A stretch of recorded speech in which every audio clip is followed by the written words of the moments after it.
bienvenue dans Parole de femmes. Alors, on parle travail et discipline aujourd'hui. C'est pas toujours les mots qui nous font rêver. Vision, destinée, rêve, waouh, c'est merveilleux, alléluia. Et travail, discipline, bah franchement, ça avait pas rêvé. Donc, merci Sandra. C'est moi qui m'y colle. Merci Sandra. Bon, on en a déjà parlé dans Parole de femmes parce que nous sommes des femmes sérieuses et de la parole.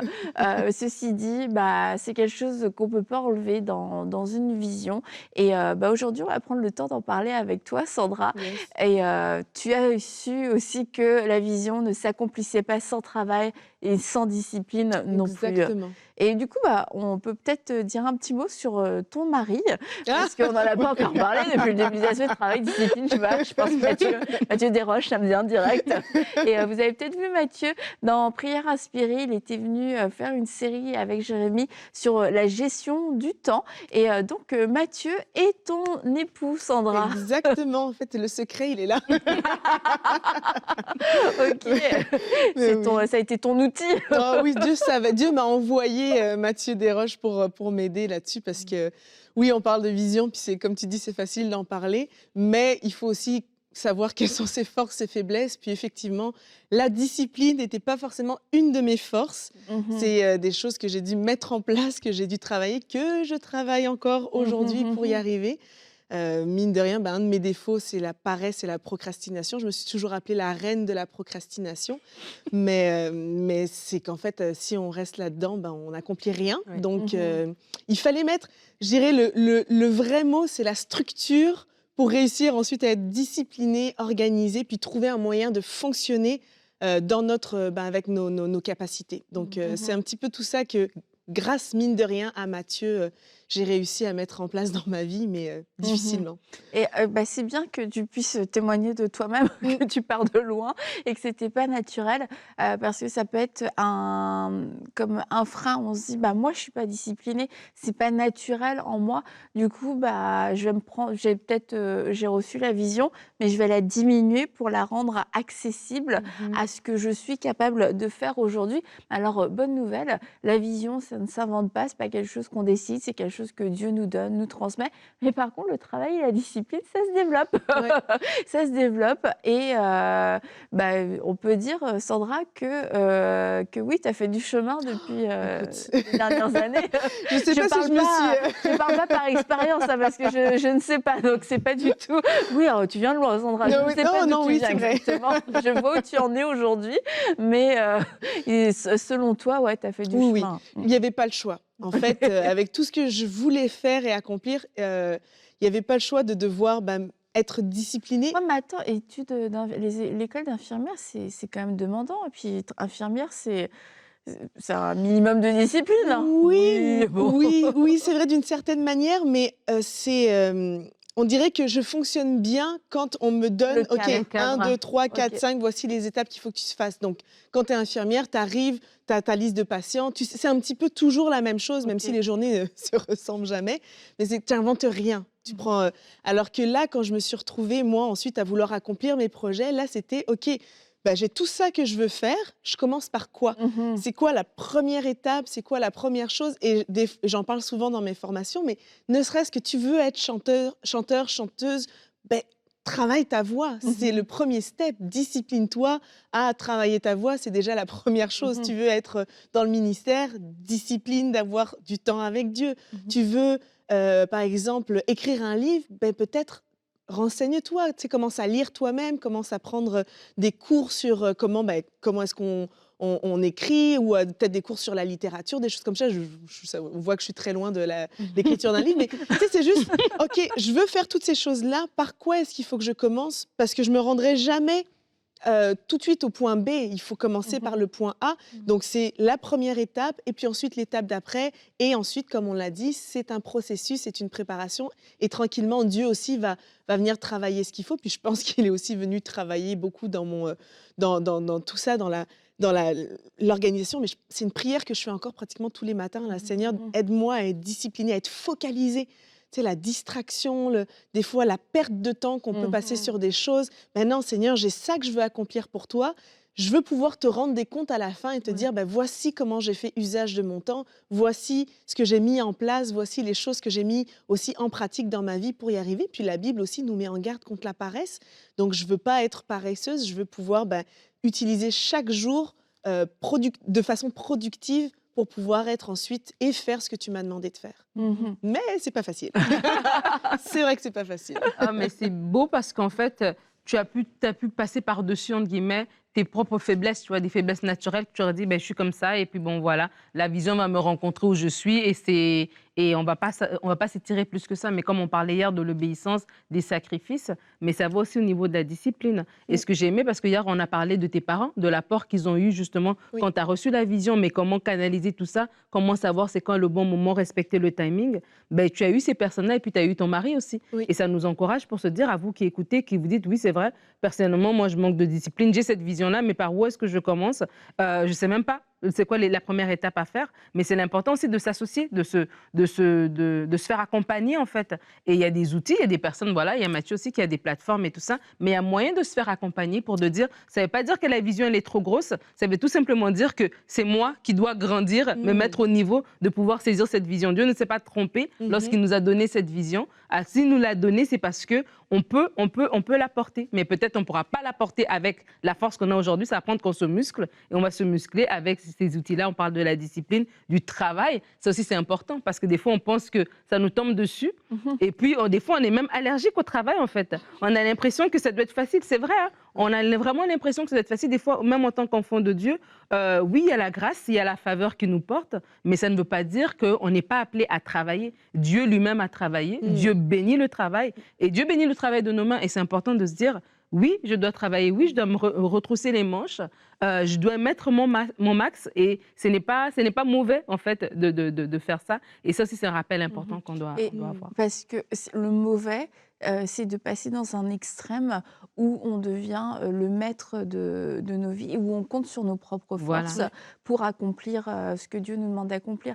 Mais la grâce, ça ne veut pas dire que c'est facile. La grâce, ça ne veut pas dire qu'on ne se lève pas le matin et qu'on n'est pas fatigué. Ça ne veut pas dire que quelquefois on va se coucher, on va se coucher plus tard, il y aura des nuits courtes. Alors oui, nous sommes, vous le savez, vous nous connaissez, nous sommes pour l'équilibre.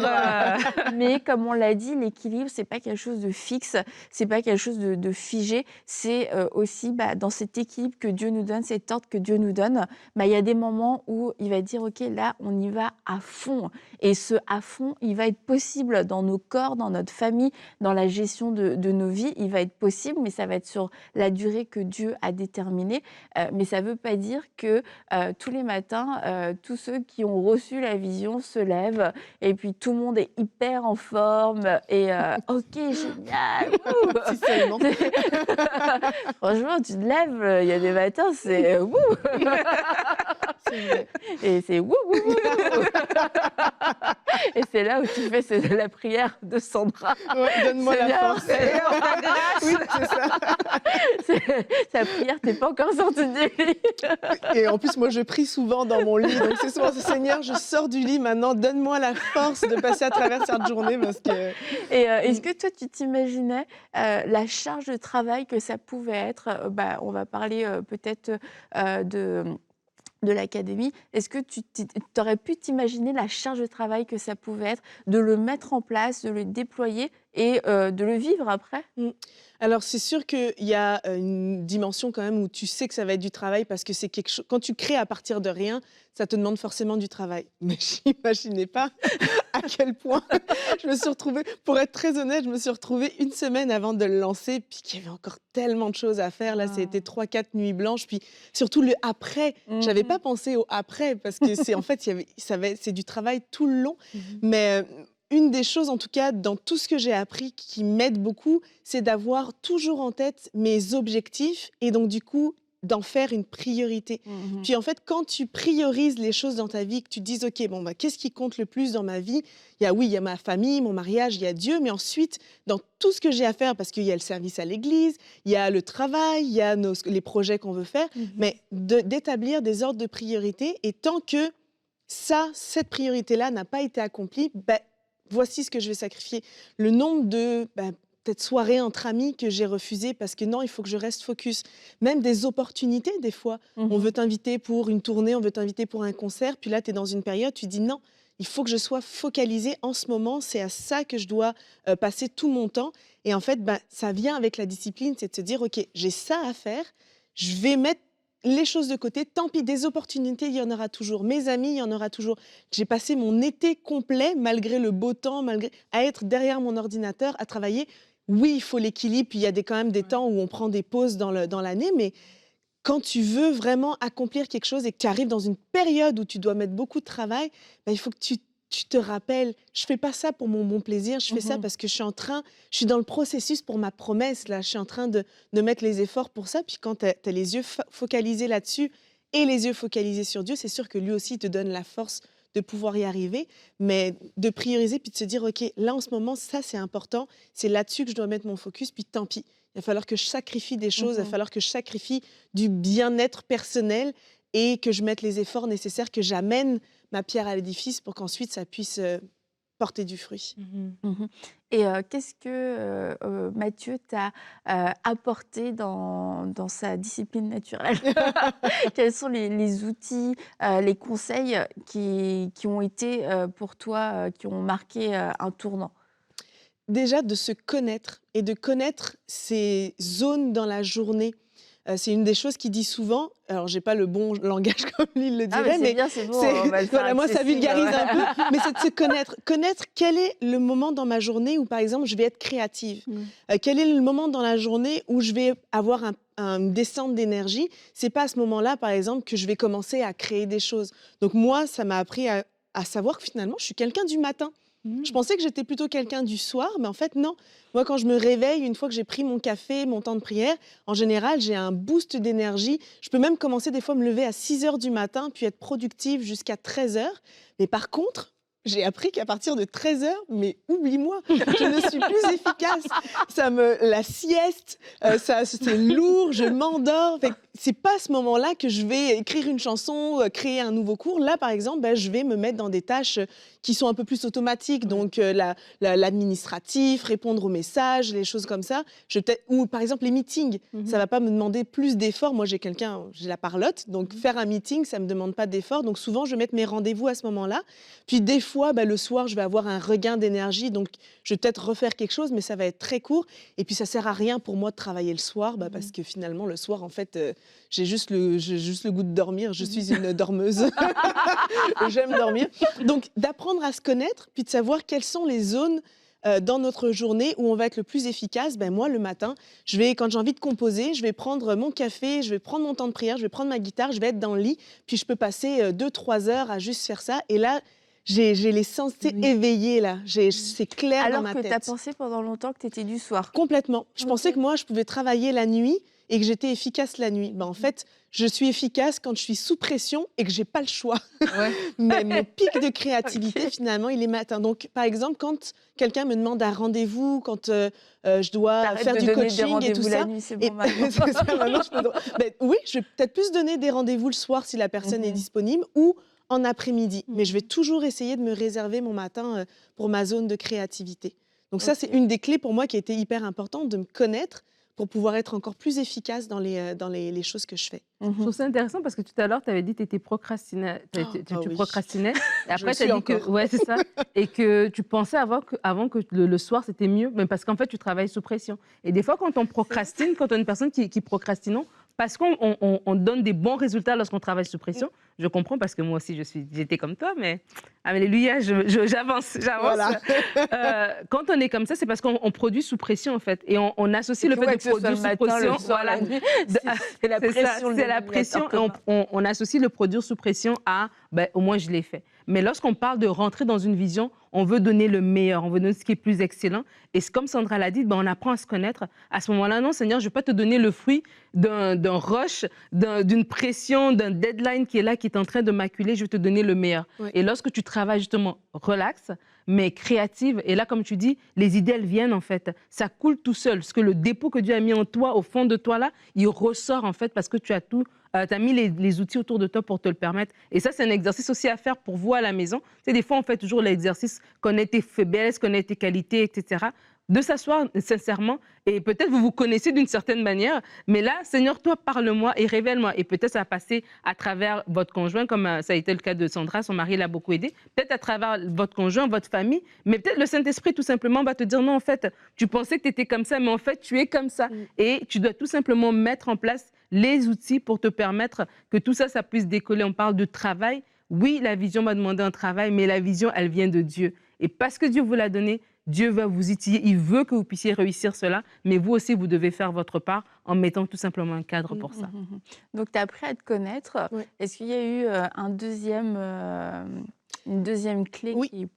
Alors, vu que je fonctionne en sachant exactement où est-ce que je m'en vais dans ma journée, c'est d'essayer de mettre en place une liste de tâches. Alors, je parle bien d'essayer, parce qu'on parle de quelque chose qui n'est pas naturel. Donc, oui, je crois que Dieu peut nous changer, puis nous faire grandir, évoluer, mais ça reste quelque chose que c'est toujours un combat là, le matin de me dire, bon, bah voilà, il faut que je fasse ma liste de tâches. Mais ne serait-ce que de me mettre quelques tâches importantes, puis de prendre surtout le réflexe, quand je me dis, OK, il faut que je fasse ça, OK, il faut que je fasse ça, d'avoir un endroit où au moins l'écrire. Parce que oui, mais j'ai une bonne mémoire, mais non, en fait, j'ai pas une bonne mémoire. Donc, quand, par exemple, je note des idées, ou des fois, quand on discute avec Matt, qu'on rêve et qu'on se dit, OK, il faudrait mettre ça en place, d'avoir le réflexe de le noter. Alors, lui, il te dira d'avoir toujours un système où tu notes toujours au même endroit, puis tu peux retrouver. Moi, il est encore là, la difficulté, c'est mettre sur un papier, un post-it. Bon, je suis encore un mauvais exemple et en même temps, je pense que je lui donne du contenu pour ses formations. Mais d'avoir ce réflexe-là, de le noter, quand il me dit quelque chose, je l'enregistre. Comme ça, au moins, je me dis, bon, bah, j'ai pas perdu, puis je peux y retourner après. De me faire une liste de tâches ça me permet d'avoir mes objectifs dans la journée. Et du coup, bah, de toujours avancer et de continuer à progresser. Si j'ai mes tâches du jour à faire, bah, je sais qu'une fois que j'ai fait ça, c'est déjà une chose de faite. Demain, bah, ce sera d'autres tâches, mais tranquillement, je progresse. Alors que si tu n'as pas une idée claire de ce que tu dois faire, des étapes que tu dois accomplir, eh bien, en fait, des fois, tu sais, comme on disait, tu ne sais plus par où commencer. Donc, des fois, tu fais des choses moins importantes parce qu'elles vont être plus faciles, alors que tu aurais peut-être dû... le matin, dans ta zone de créativité, t'attaquer à quelque chose qui demandait plus d'énergie, plus de réflexion. Et en fait, finalement, ça, tu te dis, OK, je le procrastine, et je le fais à la fin de la journée. Puis finalement, ça va pas être aussi efficace parce que tu ne l'avais pas bien planifié dans ta journée. Je parle comme si j'étais une experte, mais je vous partage mon quotidien. C'est du travail que je fais au quotidien. Puis pendant que tu parlais, justement, de Mathieu, j'avais envie de dire un conseil aussi. Trouver une personne redevable. Moi, j'ai eu en tout cas, Dieu m'a fait grâce de mettre Matt à mes côtés, mais trouver quelqu'un auprès de qui vous êtes redevable et dites-lui, viens me redemander des comptes dans une semaine, dans un mois, pour toujours faire un suivi et voir si j'ai progressé. Puis ça va vous forcer à vous dire, il faut que la prochaine fois que je rencontre un mentor, mon ami, quelqu'un en qui j'ai confiance, que je puisse lui dire, OK, voici comment j'ai avancé, voici comment j'ai progressé. Parce que si on est tout seul, c'est difficile de se motiver tout seul. C'est comme quand on veut perdre du poids. Si on n'a pas d'objectif pour notre perte de poids, c'est plus difficile. Mais si on est redevable envers un coach ou envers quelqu'un, on se dit, je veux pouvoir rencontrer mes objectifs. C'est pareil, d'avoir une personne de redevabilité, c'est de se dire, OK, je veux pouvoir lui rendre des comptes, puis que la prochaine fois que je la vois, je peux être fière de lui dire, voici les choses concrètes, voici les choses sur lesquelles j'ai avancé, voici la petite case que j'ai pu cocher sur ma liste de tâches. Moi, j'avais la pensée aussi des gens qui ont des projets, parce qu'on parle de vision, mais peut-être qu'ils sont au travail. Et ils se disent, non, moi, le matin, je suis en train de courir parce que là, je dois déposer les enfants à la crèche, et puis j'ai ceci, j'ai cela. Et du coup, ça, c'est comme une excuse pour dire, pas une excuse, en tout cas, c'est une justification qui peuvent se dire, voilà, c'est pour ça que ça avance pas, c'est pour ça que ça fait 4 ans que mon projet, il est toujours dans un tiroir. Mais ce que Chandra est en train de dire, ça s'applique aussi à nous dans le sens où peut-être que tu as un travail, oui, c'est vrai, tu as des enfants, tu as des occupations, mais tu peux te dire, je sais pas moi, tous les jeudis, voilà, de 6h à 9h, c'est le temps que je consacre. Peut-être moi, toutes les semaines, chaque jour de la semaine, je prends 30 minutes, je prends 1 heure où je bloque ce temps-là. Et comme tu dis, en étant redevable, ou vraiment l'autre personne peut-être peut me dire, est-ce que cette semaine, tu as passé les 3 heures que tu devais passer à réfléchir par rapport à ta compagnie, je ne sais pas moi, de poterie que tu veux mettre en place, etc. Et de se dire, en fait, se donner les moyens, de se dire, on n'attend pas que le jour où j'aurai 24 toute la journée et que je serai dedans à temps plein, même aujourd'hui, alors que je suis encore dans mon travail séculier, alors peut-être que mes enfants sont encore en bas âge, alors que j'ai 1001 activités, je vais juste commencer cette petite discipline de ce 1 heure par jour ou par semaine d'avoir un temps de dire, OK, cette journée de la semaine, je dégage du temps. Et comme elle a dit tout à l'heure, ben, c'était des soirées peut-être sacrifiées, peut-être c'était des samedis matins, peut-être qui vont être bloqués pour ça. Mais déjà commencer aujourd'hui, en fait. Et de se dire, le petit pas que je fais aujourd'hui, ben, ça s'accumule quand on le met bout à bout et ça va faire une différence sur le long terme. C'est vrai. Tu sais, ici au Canada, c'est des semaines de 40 heures, la semaine De travail. courante, ouais. Et il y a peu de congés, il y a peu de congés quand même. Et par exemple, en France, il y a beaucoup de gens qui sont à 35 heures, pas tous, OK, et pas tout le monde, encore une fois, mais plusieurs personnes, et moi j'en connais plusieurs, ont la grâce d'avoir beaucoup de semaines de congés. C'est vrai. Pas 4, hein, mais le double au moins. Et quelquefois, en fait, on est dans une culture et on ne se rend pas compte qu'on a du temps. Oui, les journées sont occupées, là je vois en région parisienne, c'est fou, les transports, les grèves, puis ça draine, ça demande beaucoup d'énergie. Mais d'un autre côté, si tu prends tout le temps, si tu regardes toujours à ça, bah oui, j'ai pas de force, j'ai pas d'énergie, etc., etc. Mais te dire, bah en fait, c'est vrai que j'ai du temps, on me donne du temps, on me paye pour ce temps même.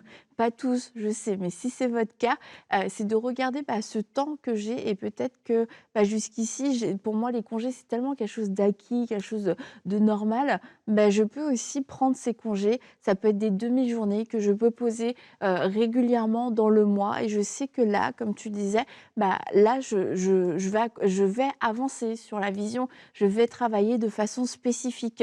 Et c'est des choix et c'est une forme de sacrifice, en effet, de se dire, ce congé-là, je vais pas faire un week-end de 5 jours pendant les 5 week-ends de mai, enfin 4 week-ends de mai, où on travaille 3 jours dans le mois, mais pouvoir gérer son temps différemment. Mais quelquefois, il y a tellement des choses acquises. Et en arrivant ici au Canada, je me suis dit, ah, mais on avait tellement de congés en France, je le savais pas. On Franchement, réalisait moi, pas. je pensais que c'était normal, quoi. Mais tu te rends compte, mais j'avais du temps, enfin, j'avais un temps différent, en fait. Mais quand je suis arrivée ici, je trouvais que les gens, c'est comme s'ils avaient plus de temps en même temps, mais ils travaillaient plus la semaine, ils avaient moins de congés. Et tout ça, c'était une organisation de temps. Et je trouvais, peut-être maintenant un peu moins, mais je trouvais que particulièrement les Québécois avaient une certaine discipline au niveau de leur horaire et tout ça, qui leur permettait d'accomplir pas mal de choses. Et plein de gens avaient même des entreprises, auto-entrepreneurs, etc. Et je me dis, mais ils trouvent le temps de faire ça où? Mais en fait, c'est dans la discipline et dans cette régularité de se dire, je fais ça tel jour, telle heure. Et ça rentre très bien, en fait. Exactement. C'est c'est des mots qu'on n'aime pas, discipline, travail. Je rajouterais même un mot qu'on n'aime pas, sacrifice. Mais c'est ça, c'est qu'est-ce Ouais, que mais je là, suis. si je mettais sacrifice. Ah ouais, non, mais On je arrête mets pas le pied, vite. je mets le pied dans le plat. Mais c'est vrai, c'est de peut-être sacrifier peut-être une soirée cinéma, se dire, le jeudi soir, je vais le prendre que pour travailler. Je n'ai pas commencé dans le ministère en étant tout de suite à temps plein. J'avais mon travail aussi, je travaillais. Mais tu vois, des fois aussi, c'est de choisir peut-être un emploi, si tu as la possibilité. Mais je sais que Dieu, il permet ce genre de choses, mais des fois, d'avoir un emploi qui te permet aussi d'avoir cette flexibilité-là. On dit, j'avais une formation d'infirmière. Quand je suis arrivée au Québec, j'ai essayé de faire mes équivalences pour pouvoir travailler en tant qu'infirmière ici. Puis tu vois, j'ai jamais réussi à avoir l'équivalence. Puis je pense que Dieu aussi savait que si je travaillais à l'hôpital, j'aurais été prise les journées, les temps supplémentaires obligatoires, les fins de semaine, alors que j'étais pas là pour ça. Mais j'ai pu travailler en tant qu'infirmière dans une compagnie pharmaceutique et en fait, je travaillais de la maison. Donc, je travaillais de 9 heures à 5 heures, mais c'était un emploi où je travaillais de la maison. Et donc, en fait, je pouvais, sur ma pause du dîner, enfin du déjeuner, peu Ouais. importe où on est, mais Le midi. sur ma pause de manger, j'essayais de travailler. Des fois, le matin, je travaille de la maison, donc je n'avais pas la préparation, tout ça. Donc, je commençais à 9 heures. J'essayais peut-être de me lever à 7 heures et de prendre de 8 heures à 9 heures pour travailler. Mon mari, lui, qui travaille à l'église, quand il a développé son entreprise, il se levait à 6 heures. Si on est du matin, hein, mais si on est du matin, il se levait à 6 heures, puis de 6 heures jusqu'à 8 heures, il travaillait, puis ensuite, il allait partir à son travail. Donc, oui, c'est pas agréable. Oui, le sommeil, on aime ça, mais c'est des sacrifices de temps. Ouais. Si tu es le matin, peut-être discipline-toi à te coucher un petit peu plus tôt et puis à te réveiller plus tôt, surtout ceux qui ont des enfants. Il y en a souvent qui vont dire, oui, mais les enfants, oui, mais peut-être que tes enfants... je dis, on parle d'un monde idéal, chacun l'adapte comme il peut. Mhm. Mais par exemple, si les enfants dorment jusqu'à 6 heures, jusqu'à 7 heures et que tu sais, bon, ben, peut-être que de 5 à 6, c'est peut-être le seul temps que je vais avoir pour moi, ben, peut-être essaye de 5 à 6 de te réveiller puis d'essayer d'accomplir quelque chose. Mais juste, il y a une notion un petit peu de sacrifice et à toi de regarder ton horaire, de regarder ta vie, ta situation, de te dire, OK, qu'est-ce que je peux sacrifier? Où est-ce que je peux mettre du temps pour ça?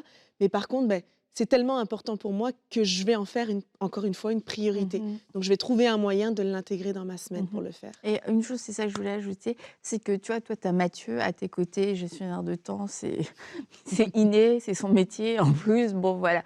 C'est comme la barre est quand même très, très haute.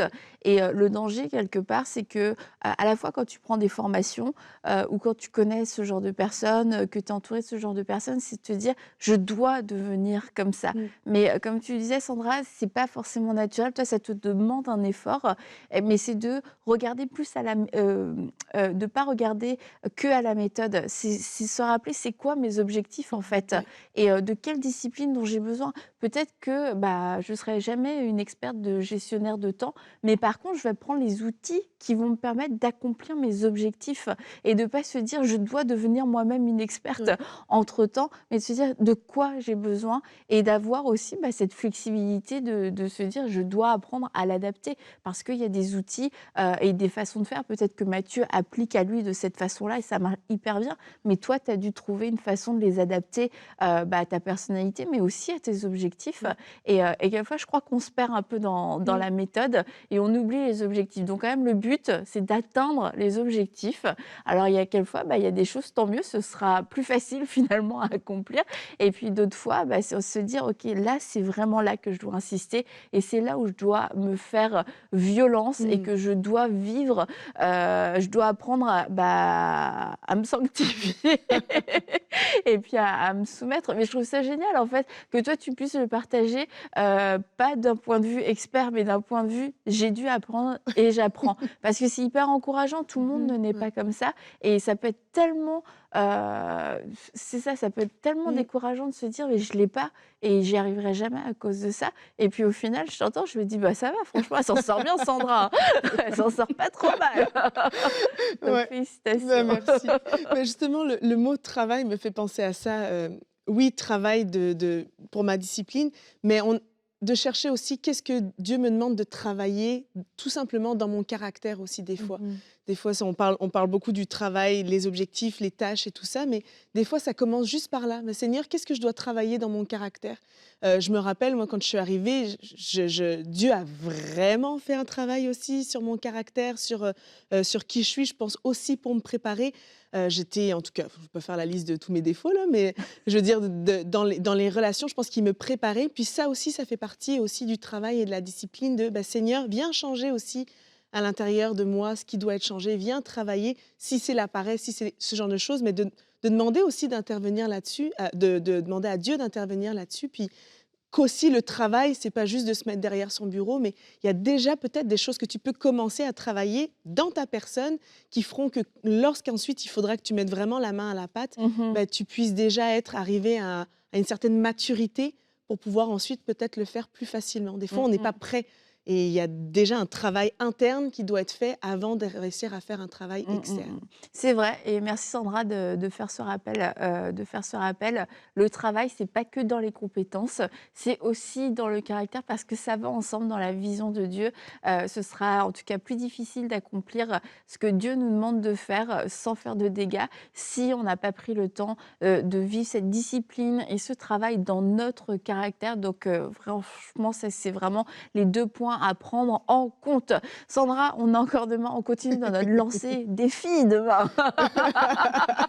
Donc on va parler des défis qu'on peut rencontrer dans la vision et comment ne pas se décourager. On se dit à demain dans Parole de Femme.